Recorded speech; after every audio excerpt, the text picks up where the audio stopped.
Hey guys, in this video I'm going to show you how to add and use NVIDIA Game Filters.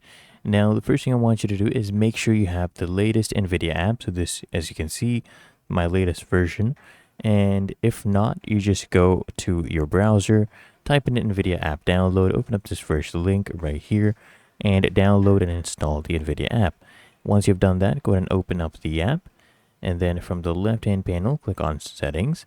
And make sure NVIDIA overlay right here is toggled on, and game filters and photo mode is also toggled on.